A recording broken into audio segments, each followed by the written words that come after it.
Currency Trading Show, which is bringing you, as always, conversations and insights from the crypto world and from Wall Street. My name is Pete Harris, and this show is presented by Lighthouse Partners, which happens to be my small and perfectly formed company for consulting, marketing services, research, publishing, and soon-to-be events. So the feature for today's show is the very topical BitLicense is here. Now what? We've got a great panel assembled to discuss this topic, and we'll be engaging with all of those in a few minutes. A few very quick housekeeping comments for everyone. We are recording this show, both the audio and video, and we will post the playback, as it were, on the Crypto Markets and Technology website. We'll do that within the next 24 hours. Could well be up later today, actually, and we'll see that's posted so you know it's there, and come back and view that at your leisure. At the end of this show, there's a slide with a number of ways to contact us, the panelists and myself, to follow up by any questions and any feedback. And that information will be on the playback too. So if you miss it on the live show, don't worry. You will see in the bottom left-hand of the screen, there's a chat box, and there you should present any questions to the panelists. Put your questions in as you think of them throughout this show. We'll have a special section at the end after the panel to cover them. We'll get to as many as we can. If there's some question that we just can't get to because of time or really requires a detailed answer, we'll make sure that goes to the correct panelist. And we'll get back to you one-on-one. So I think with that, we are ready to get into the meat of the show. We'll begin with what we sort of it's where myself and Ron Quaranta of Digital Currency Labs and the Wall Street Bitcoin Alliance chat about a couple of things that we've come up over recent weeks, things that I think the world at large would like to know a bit about. Following that, we'll jump into the panel, but let's chat a bit first about news of the day. Would like to welcome Ron for this segment. Ron, can you just take a moment to introduce yourself?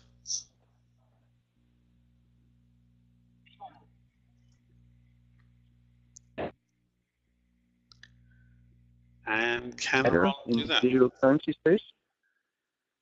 Can you hear me, Pete? Yeah, there's a little bit of a time lag on your when you unmute yourself, I think. Sorry about that.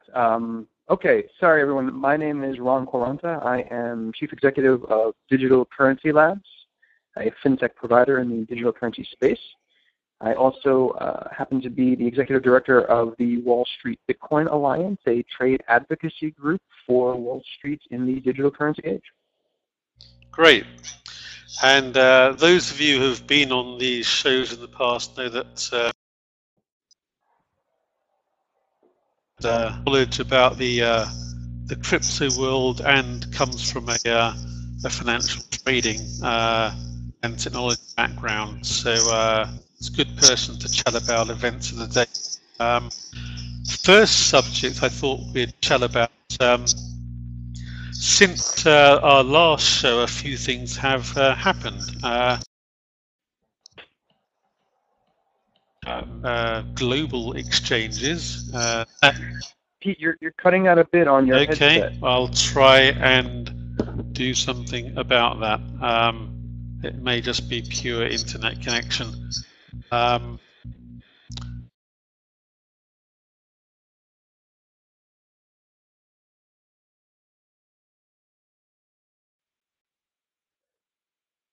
Okay, for some reason that the call just switched briefly into presenters only. I've put it back into the main mode.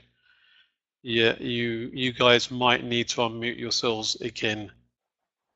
Ron, can I just make sure that you're on the call?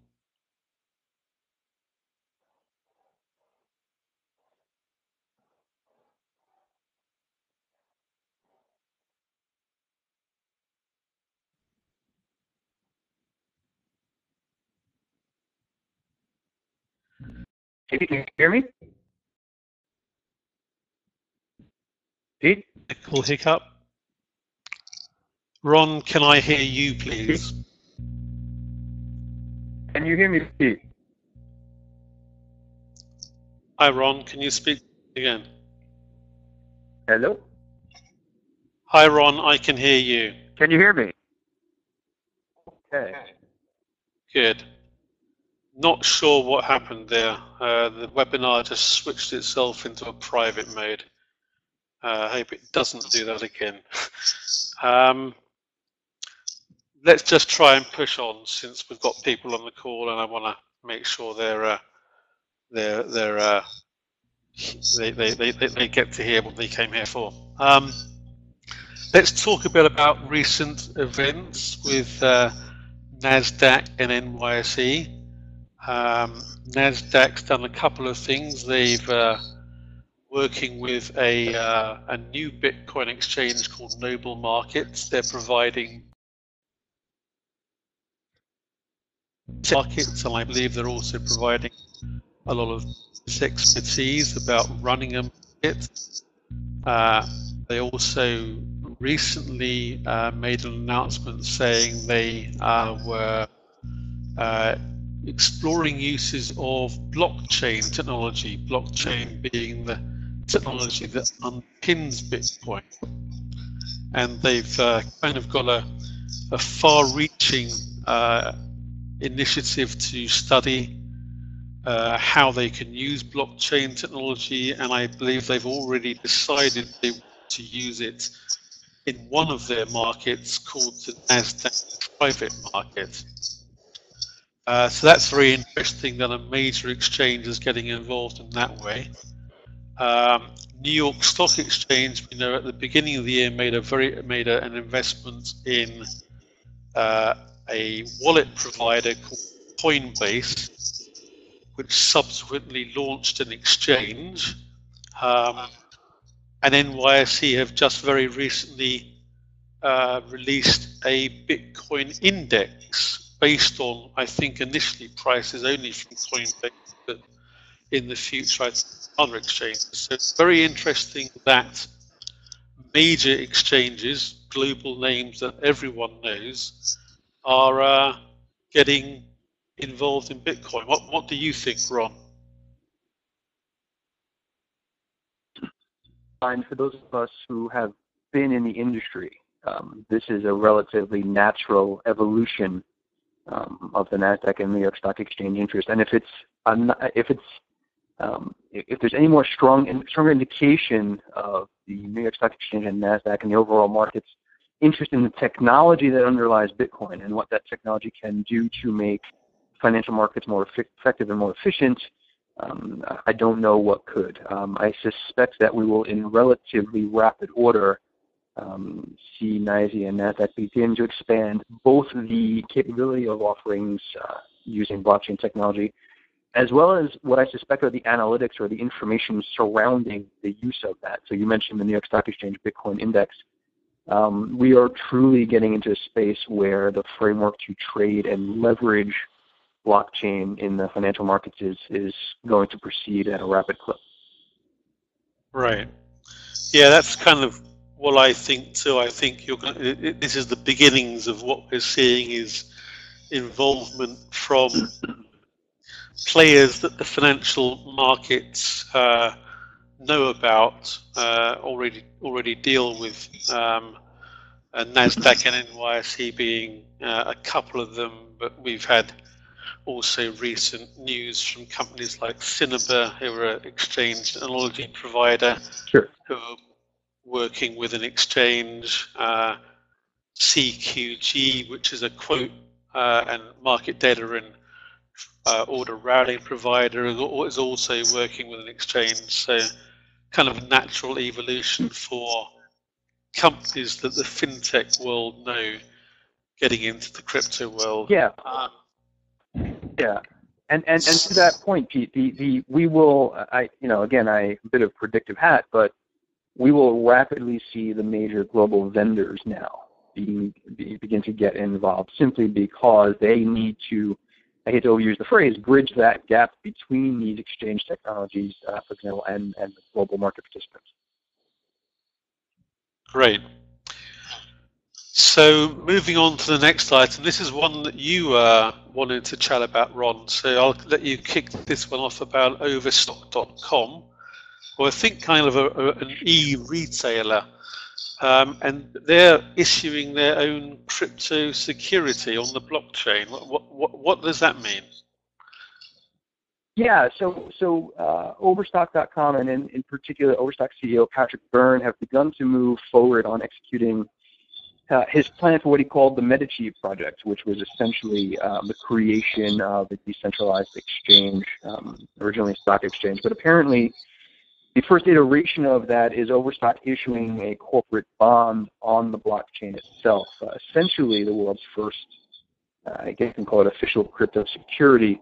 So there are a couple of interesting things about this in my mind. So the first thing that was most interesting to me is the rapidity with which he was able to get the crypto security issued. And again, they did this through, for those on the call who are market participants, you probably already know that they did that through a company called ProSecurity. So they actually own a broker-dealer that does all of the adherence to the regulatory requirements to issue a corporate bond.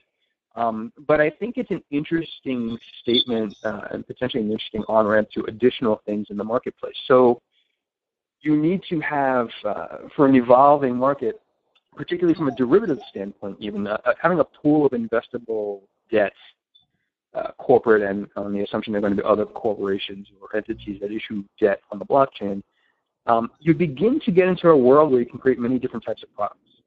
You begin to look at a future that leverages blockchain and a debt issuance on the blockchain that has futures and swaps derived off of that. And in my mind, depending on the uptake of the corporate security that they've launched, the corporate bond, if there's liquidity there, then I suspect we will see growing derivatives demand, and it's this virtuous circle of growing liquidity across bonds and other crypto securities and the derivatives associated with them.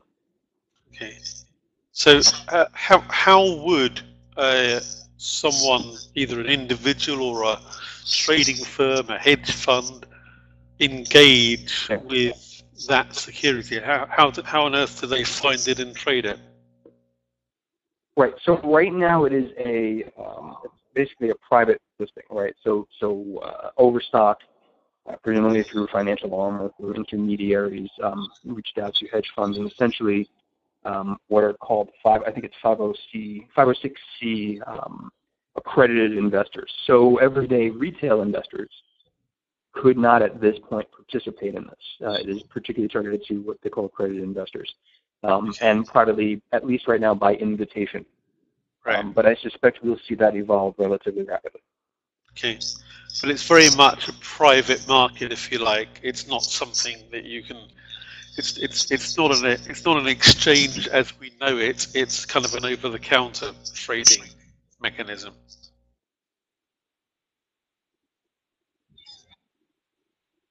Yeah, all of the benefits of having immutable distributed ledger. Okay. Good. Well, I think this world of crypto securities, which is certainly something pretty new. I think we're going to be seeing and hearing a lot more of this in the future, so it's something that we'll definitely keep an eye on. So those are a couple of things Indeed. that have happened in the news.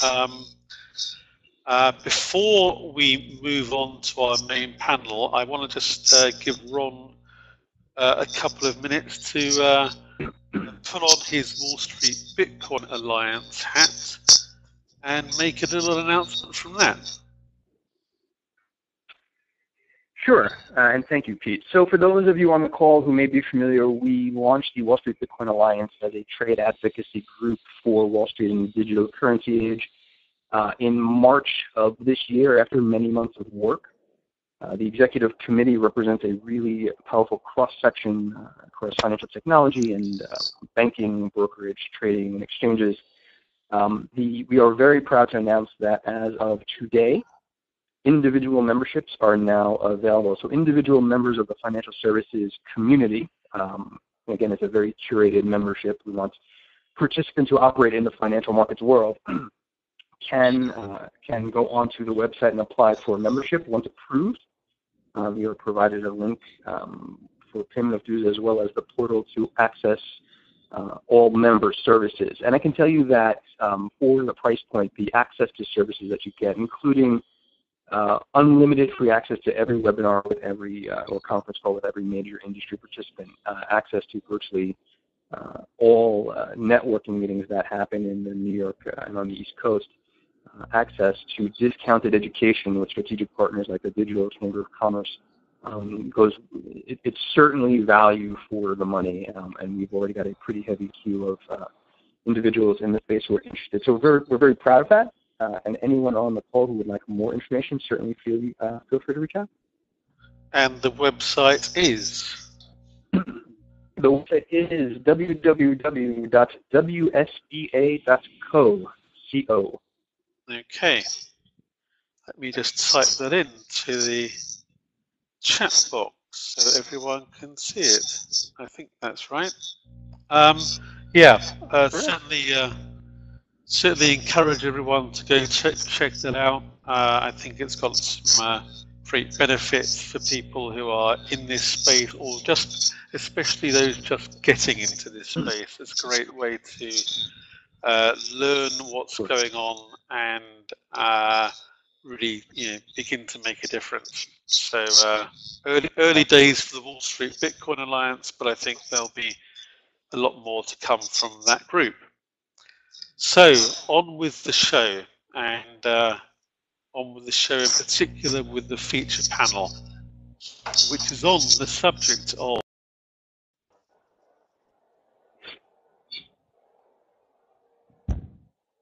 as well as Ron, who's staying for this panel. We've got two other panelists who are going to be taking part, and that's Jose Caldera from Identity Mind Global and Gabriel Hidalgo from ItBit. So if I could ask each of you to make quick introductions, starting with Jose. Hello everyone, my name is Jose Caldera. I'm the VP of Products and Marketing for Identity Mind Global. We provide software and technology for risk management and anti-money laundering compliance. We have been working with the virtual currency industry almost since the very beginning. We have about a little bit north of 35 to 40 clients in the virtual currency that use our technology for the purposes of KYC, transaction monitoring, and fraud prevention. Great. And you, Gabriel? So hi, my name is Gabriel Hidalgo. I'm the head of U.S. compliance for ItBit. We are a limited purpose trust, recently organized within New York State. We're actually the first ones to ever achieve that for a virtual currency firm.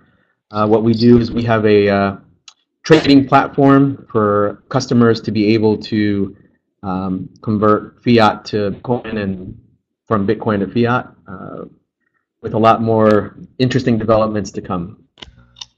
Great. So I think we've got a good range of expertise here to cover this subject. As I say, BitLicense is here, now what? So I think the first topic of the day, if you like, is to, for those who are not that familiar with it, let's tell everyone what the BitLicense is. What does it cover? And why do Wall Street trading firms really need to know about it? Maybe, Ron, you could do some scene setting to begin with, and then love to have the others embellish it a bit. Sure. So thanks, Pete. So for those of you on the call, the BitLicense, as finalized, is the set of rules and regulations issued by the New York State Department of Financial Services, the regulatory organization that oversees banking, financial services, and insurance companies in New York State, and is specifically a set of rules and regs for providers of digital currency services that operate in New York State.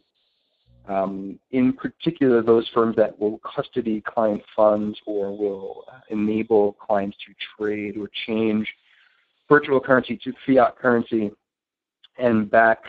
These are the set of rules that the regulators put forward to protect consumers from dangerous trading, inappropriate trading, from the series of risks that would be associated with trading in an asset class like this.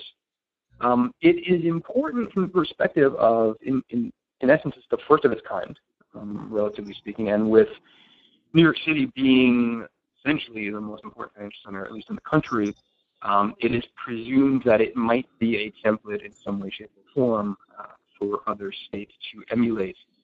So there's a lot in the BitLicense that's worth talking about as well. There are certain exceptions. So, for example, and I think to Gabriel's point, companies that are covered under the banking laws within New York State, New York Bank Charter, or trust are exempted or do not need to comply with the BitLicense. They're already able to do virtual currency business in the state, as well as software developers or those what I would call retail users. So if you're a pizza shop that is using a point-of-sale system that lets you buy a pizza with Bitcoin, you do not need to be a BitLicensee. But it's been an interesting ride for, I think it's been about 2 years for New York State to finally issue the BitLicense. Okay. And it certainly had a lot of comment along the way. So would love to hear any more on the BitLicense and what it's about. From let's start with you, Gabriel. Do you have any further comments? Sure. I mean, if you look at the BitLicense itself, it's very basically DFS's opening salvo to get all of virtual currency, most virtual currency businesses under a regulatorily, I guess within the regulatory environment, inviting them in out from the cold. And what you see are typical things that you would expect, financial regulatory agencies to require of financial institutions. You have your AML program, which follows the same basic format as what you already see that is being required of other financial institutions, the 4 pillars, KYC, your CIP program, everything else. You see that they're making requirements in regards to the cybersecurity that must be in place at any BitLicensee. And then you have the consumer protection requirements that, again, similar to what we've already seen in traditional financial institutions, is now being requested and required of any applicant to the BitLicense. And on top of that, of course, the privacy compliance concerns are also being implemented. So again, I think what the DFS has done is kind of bundled all of these things that are typically requirements of our traditional financial institutions and applying it to BitLicensees to make sure that customers are protected, to make sure that the financial the financial system as a whole is insulated from allowing BitLicensees to be a conduit for illicit activity. And to be honest with you, I think it's a good thing overall because it does bring these companies into the fold of regulatory oversight and allows us to be, a stronger overall environment for these types of products. Okay, any comments, Jose? No, I think you guys are have given a good overview. The only aspect I would say that might be interesting in the nascent part, because we see them all day, right? Are how the smaller firms are going to be affected, and how the startups, right, are going to adopt it or not, or are going to try to avoid New York for a while. But eventually, obviously, other states will follow suit to this. So that we're going to see the ramifications of this moving forward. I do believe that it's going to push those organizations and in those that actually want to be perhaps more serious, which is something that we need to evolve into in this space. I think those are going to be the ones that are going to go ahead and get the license. And we shouldn't forget that a lot of the companies that already are targeted here are companies that already may have transmitted licenses in certain states, and in some of the requirements are quite similar to that. And I think that leads into your next question, but so I'll leave it to that for now. Great, thank you.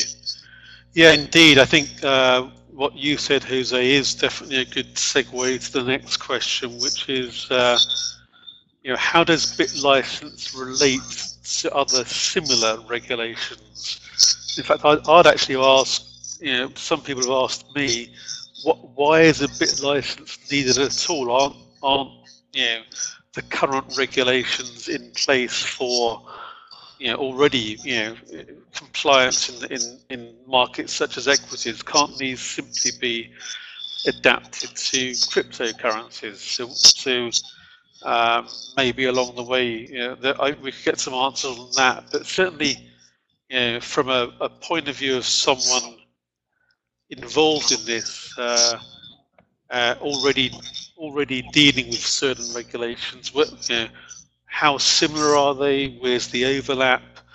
Are there multiple reporting requirements?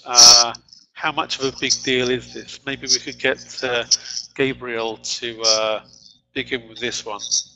Sure. So if you look at the totality of the BitLicense, if you're a trading firm, my guess is that, and I shouldn't say guess, my assumption is that you're already complying with the vast majority of what's already in the BitLicense. You already have your AML program, you already have your cybersecurity program, you already have consumer protection controls in place.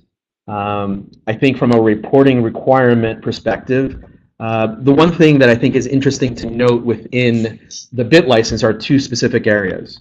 One, they've created a platform by which a type of what's known as a currency transaction report framework is being developed for virtual currency. So in the traditional financial institution space, currency transaction reports are necessitated when there are transactions that occur over $10,000 in physical currency in cash.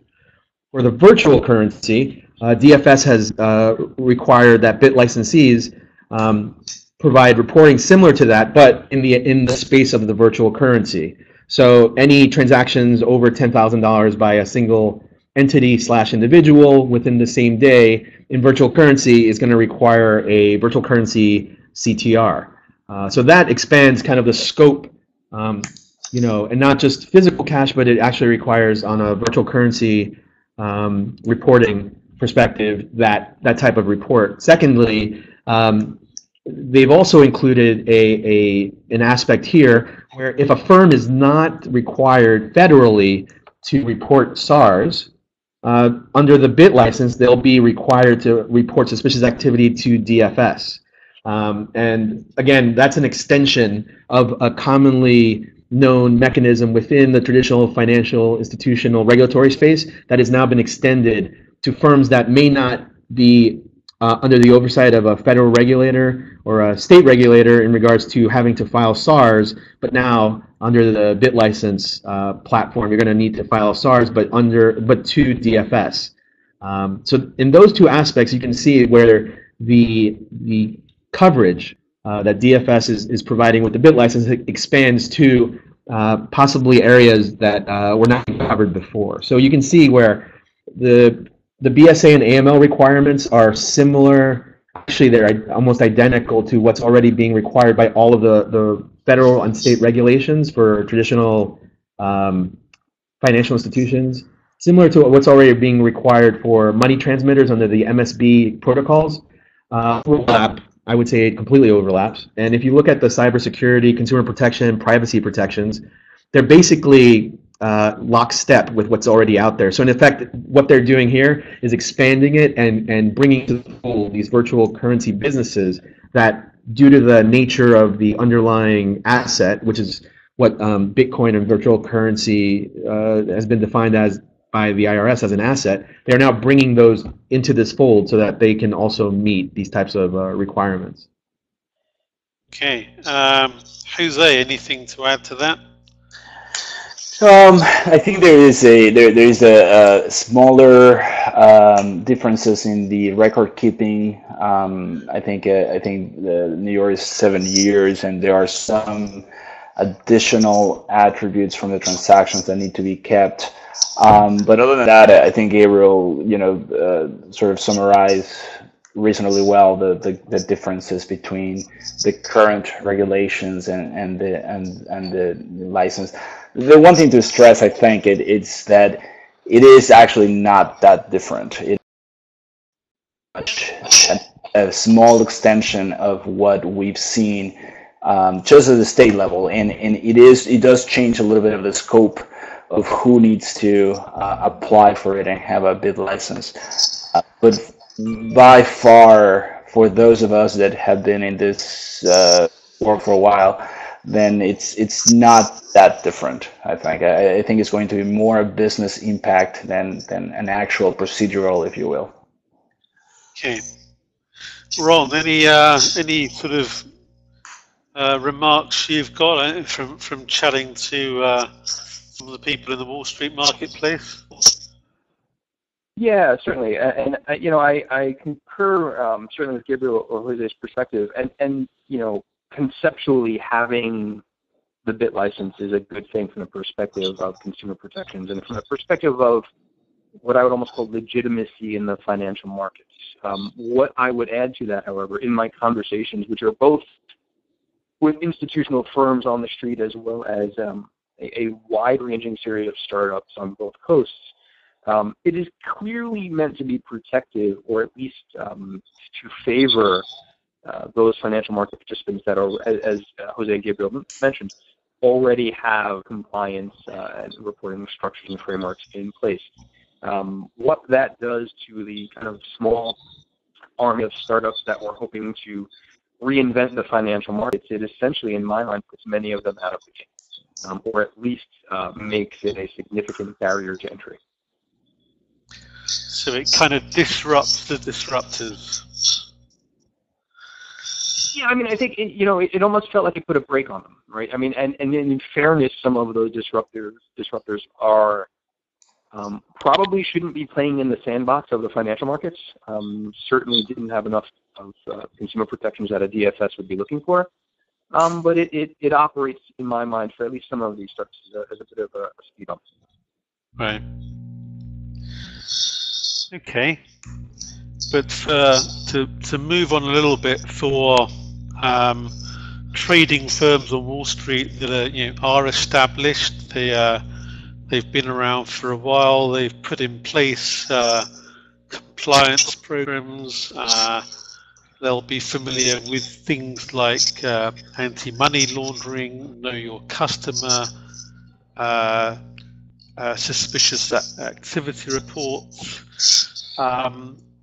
Given that these companies already do this, what if we could delve a little bit more into the devil of the detail of what do those companies need to be aware of in BitLicense that they might find different or perhaps even a little bit surprising as they move into the crypto space? Maybe Jose could take a first stab at this one.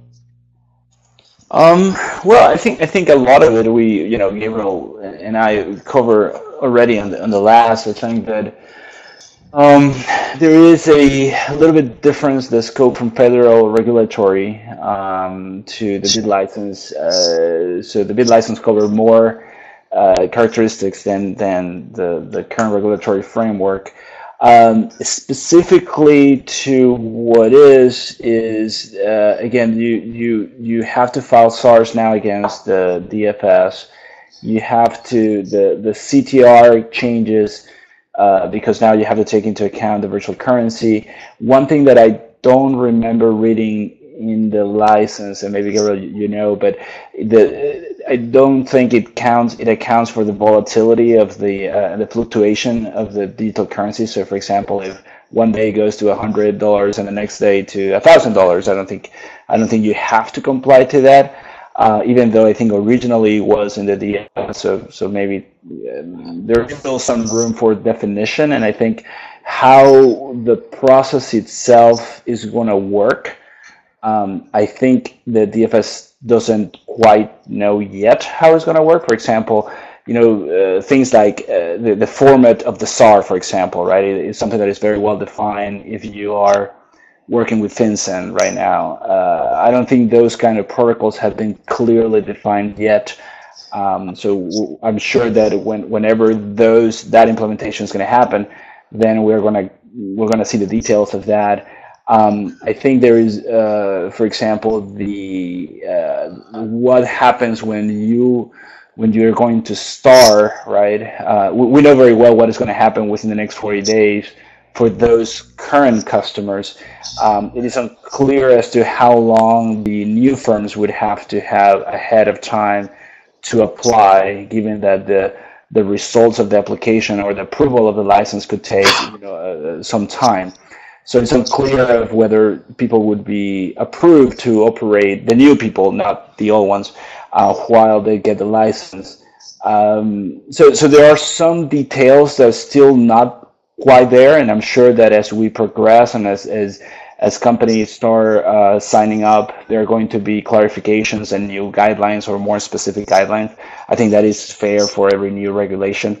So some of those details and what you mentioned here, the devil in the details, I think are going to come in the following weeks to understand how that is really going to operate. But again, by far and large, it's very, very similar for those that have been associated with regulations before. Okay. Gabriel, any follow-up to that? Sure. So if you look at the bit license itself, the actual DFS has included in there a requirement that the methodology by which you value the currency exchanges between fiat and Bitcoin to fiat be disclosed to the superintendent as part of your application. So in regards to how we would value transactions pursuant to the reporting requirement, it's from my reading of the final version of the bit license that was just released, I think what would happen is the superintendent would require the bit licensee to be able to take transactions as they occur and be able to apply that methodology to basically know whether or not something is actually reportable pursuant to the $10,000 and above threshold. So from a virtual currency transaction perspective for the CTR, I think what the superintendent is going to require is that you apply that methodology, dynamically, so you know what the values are when the transactions take place, and when you've accrued, customers who have over $10,000 worth of virtual currency transactions per day, that you provide that in a certain format. Now, the one thing that I will mention is, while we do have the bit license, the methodology by which we report on the New York State SARs, for those who do not currently are required to file federal SARs, as well as the virtual currency transaction reporting that we're going to be required for the bit licensees within DFS, that is to come. So my understanding is that they're still working on the database. I believe that they'll be receiving all the information in, and as well as the format or the form that they're going to be requiring for both the SAR reporting as well as the CTR, virtual currency CTRs. So I think the expectation is that, so they've submitted, they've put out the final regulations. The final regulations do say that the superintendent will define whatever the methods for reporting will be. So being that it's probably going to take some time for BIT licensees to get their applications approved, it does give DFS some leeway to further develop the methods, the inroads, the ramps for the information that they're requiring in regards to the BIT license. But I have no doubt that DFS will have that in place by the time that the first BIT license application is approved. Other than that, I mean, as far as the devil in the detail, if you are already compliant in regards to AML, cybersecurity, consumer protection, privacy compliance, this shouldn't really come as a shock. It may require some additional engineering of some information capture, but for those people, I don't think it's that big a shock. I think if you are new to financial compliance within these fields, if you are a startup and have never been put through the rigor of having to go through setting up a compliance program in each of these areas, that's a different story. But I think if you're already an established financial institution, or you are an affiliate or subsidiary of a financial institution, and you've already been complying to, for example, the money transmission licensing regimes out there from different states, I don't think this will be that big an issue. And also to clarify a point that was made before, in regards to whether other states are going to be adopting the BIT license as kind of a framework for this type of oversight, you can look to California and North Carolina, which have indicated already that they are seeking to apply a similar framework for this type of activity as symbols and signals that states are going to be following DFS's lead in regards to establishing similar regimes. Okay. Ron, any comments on the nitty-gritty of compliance? Is this something which you're going to be engaged with from the point of view of WSBA members and what they want to see happen?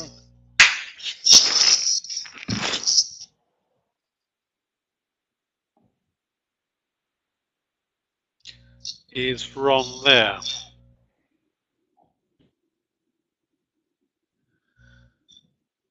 I sense that he's trying to speak, but we can't hear him.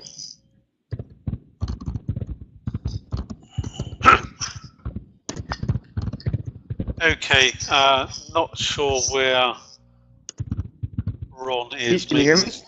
Yeah, I can. Yeah, you've seemed like to just fall off the call completely. So, but we can hear you now.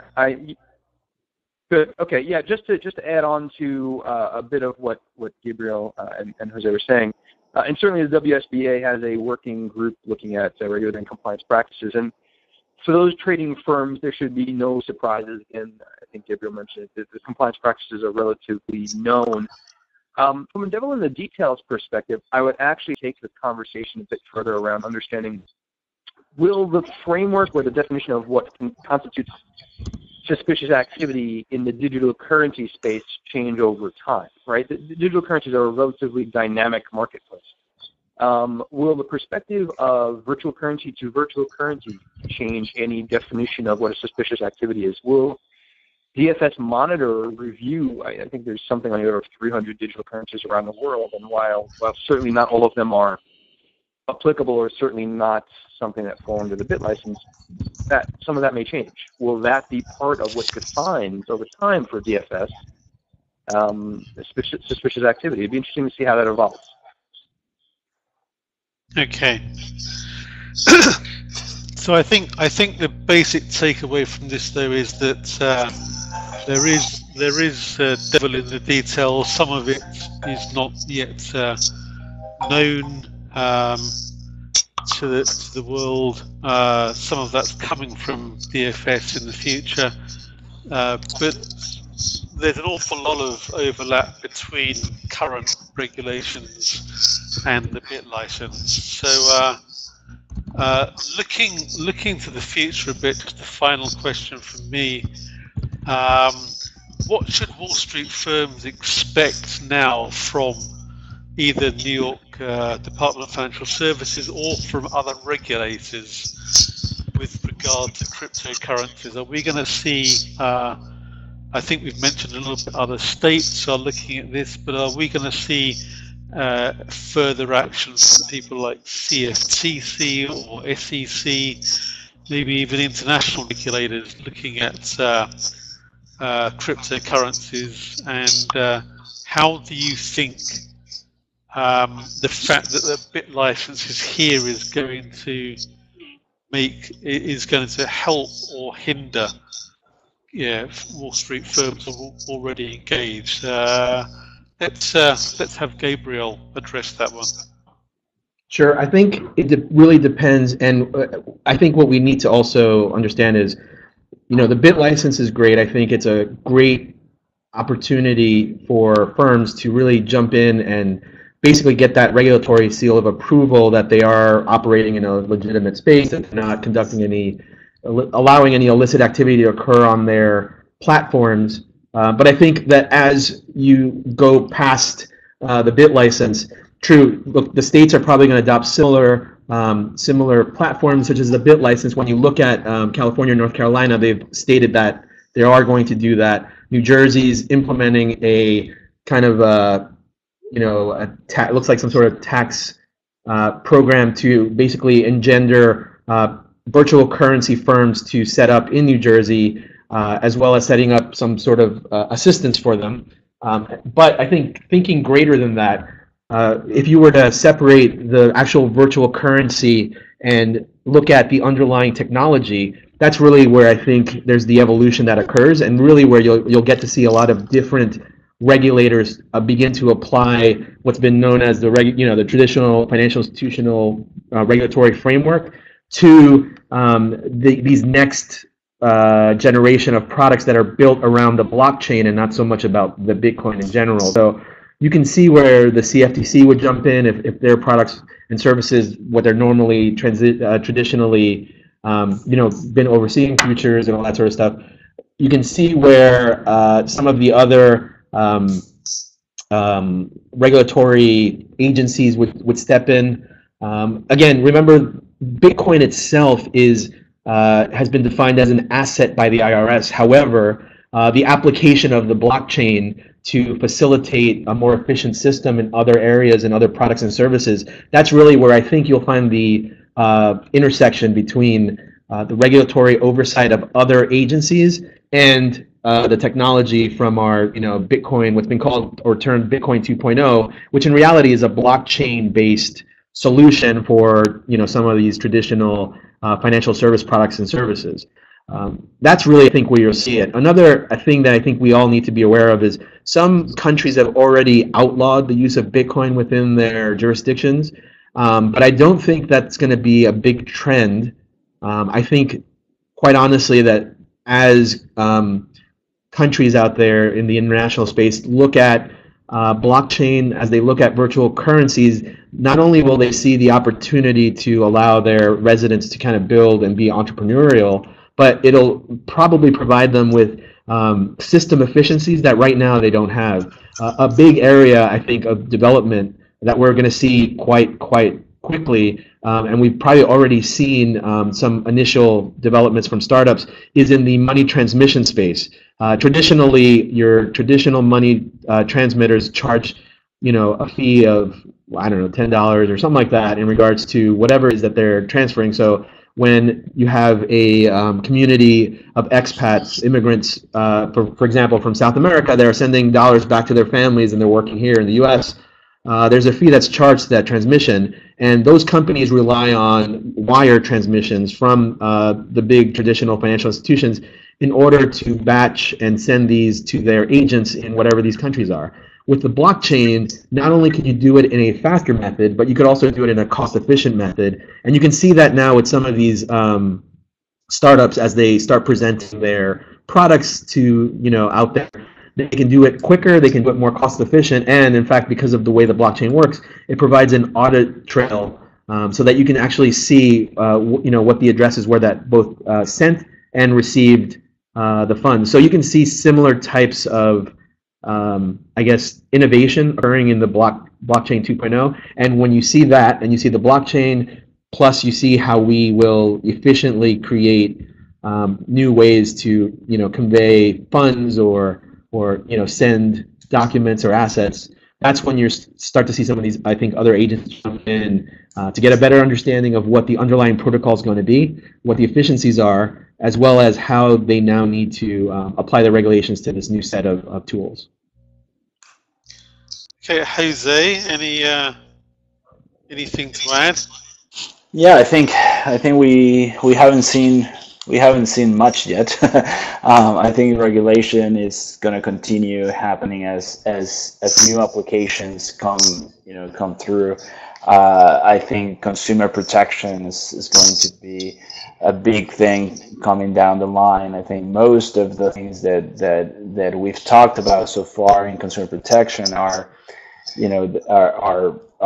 protecting the assets, if you will, themselves, like a bank would protect your funds, right?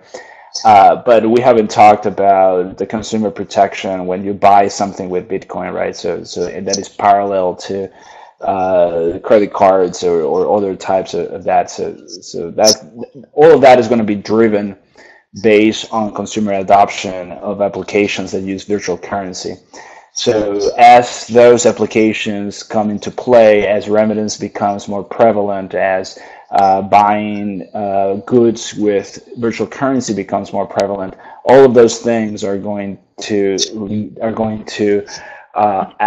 basically get regulators to jump in to help, like with any other financial product, right? I mean, it is no different. I mean, it's just that we're kind of in the midst of it. But this is going to take a while. This is not going to be one time, and everything is going to evolve as the blockchain gets used more and more for different applications, and the blockchain gets used for different applications. We're going to see more and more regulation coming in from different agencies. So we're still in the infancy of regulation when it comes to virtual currencies. Okay, Ron, would be interested in your broad thoughts on this, and actually a question came in from the audience, which maybe you can address along the way. Does the industry have a preferred regulator to step in and be involved? Maybe CFTC, SEC. Which regulators do you think are likely to do the best job? Right. So, Pete, can you hear me? Just to make sure. Yeah. Can hear. Okay. So answering answering Phil's question in the top first. I think it very much depends on what business a particular member of the industry is in. I've given a series of seminars and had many conversations with both industry participants and the CFTC and the SEC. From the securities, and back our earlier chat around overstock and the issuance of securities, I know talking to friends and colleagues at the SEC, they've got a particular interest there. The FTC has repeatedly weighed in with saying that they believe they have broad oversight in the Bitcoin space, although I haven't seen anything specific or codified from them. I think there's no preferred regulator. I think having regulators involved is part and parcel of playing in this field, and the industry's prepared for it, accepts it. I did want to go back to the DFS question real quickly, Pete. I think it was the last question that we had, just to follow on from Gabriel and Jose. I'm actually going to be interested to see with Superintendent Lawsky stepping out and listening to his speech in Washington. His perspective was that the bit license isn't a one and done, never to be looked at again proposition. So DFS will continue to review it. And he very specifically called out the idea that a measure of success will be, in his mind and the agency's mind, how many firms actually apply for the bit license. It will be interesting to see how that evolves over time. It'll be interesting to see how the DFS perspective on material change will evolve, given the technology we've got, right? Technology innovation makes material changes easy, or at least easier than they used to be. We've seen wallet providers that become exchanges, for example. What will that do to DFS's perspective over time? It would be interesting to see evolve. Okay. I actually had a question as well, and good that you mentioned, Ron, about the speech that Ben Lawsky, who's the superintendent of NYDFS, he gave this speech last week when the bit license final version was announced. He made a comment that I think he said that he hoped the bit license would lead to what he called a race to the top. I think what he meant by that you know, firms engaged in cryptocurrencies would seek to get a bit license because it's like a mark of quality, if you like. Any views from the panel on whether they think this race to the top will happen? Gabriel, do you have a view on that? Sure. So, to be honest with you, I think consumers overall feel, I think they will feel some comfort in having a firm having the bit license. I mean, personally, my firm, you know, we have a trust, so it kind of goes above and beyond the bit license. But I think overall, from an industry perspective, I don't see why a bit license would do any harm in attracting consumers or for them feeling trust. If you go through the bit license itself, it's basically a similar framework that you would expect for a traditional financial institution. I think customers and clients feel a sort of trust, they feel a sort of comfort knowing that, for example, when you go to a bank and you see that seal that says FDIC insured, it makes you feel like the institution itself is safeguarded. Your funds are not going anywhere. You are going to be protected under the law, and should something happen to the bank, up to, you know, you're protected up to $250,000 on your deposit. So it gives you a sense of comfort. Gone, you know, are most of the days where a bank would go under and people didn't know whether or not those deposits that they had placed within the bank would be there in the morning or not. I think this is a similar type of situation. There are certain capital requirements required of anyone who's applying for a bit license, and I think that adds to the overall legitimacy, I think, as both Jose and Ron had commented before, that the bit license provides. Now, when you look at the other states, I think that they recognize that as well, and that's why you see them kind of developing a framework similar to the bit license. I don't know if it's going to be identical to the bit license. There may be some changes based on state, you know, particulars, but I can tell you that the trend that you can see now is that more and more you're going to see regulation that will look to this because they recognize this is an emerging marketplace. There is customer, customer involvement. There's customer interest in this. It's actually happening. And to be honest with you, given the nature of the way Bitcoin works, in order to properly protect the consumer, I think that you would have to have, you know, this type of regulatory oversight so that, you know, they're assured that if they place coins or fiat within the participants, the bit licensee's wallet or account system, that at the end of the day, they don't have to worry about whether or not they'll see it tomorrow. So I think in that way, it does provide that type of comfort to a customer. Okay, so I think that the takeaway for that is that regulation can be really good for some people involved in these markets, even though we know it's an overhead to be dealt with. People on Wall Street understand that, and sounds like bit license is potentially not as bad as perhaps it would be for startups in this space. So with that, I think we're actually pretty much out of time. We've run for almost an hour. So would certainly like to thank all of the participants on the panel, Ron, Jose, Gabriel. Would certainly like to thank everyone out there in the cyber world for calling in. A few wrap-ups. There will be, as I said earlier, a replay of this on the website within the next 24 hours, and I'll be sending out an email to everyone to tell them that's live. There are some contact emails here. These will all be on the replay as well if you want to get hold of any of the panelists with anything specific. Any general feedback send to me. I'll pass anything as appropriate. Always happy to get feedback and ideas for the next episode. I think we'll run our next one just after Labor Day. Could be on a number of different topics, could be on execution management systems, could be on market data, perhaps could be on indices, maybe even on the use of FIX in crypto trading, because I gather there's a initiative going in the FIX community to start a working group there. So with that, just leaves me to implore you to keep up with this fascinating topic, crypto markets tech. If you want to know about this blockchain technology, Blockchain Inside Out, blockchain.io. Thanks for all of your time. This is a thorough, fascinating space, and hopefully this webinar has been of use to you as you engage in it. Goodbye. Have a great day. Thank you, everyone. Cheers. Thank you, everyone. Thank you.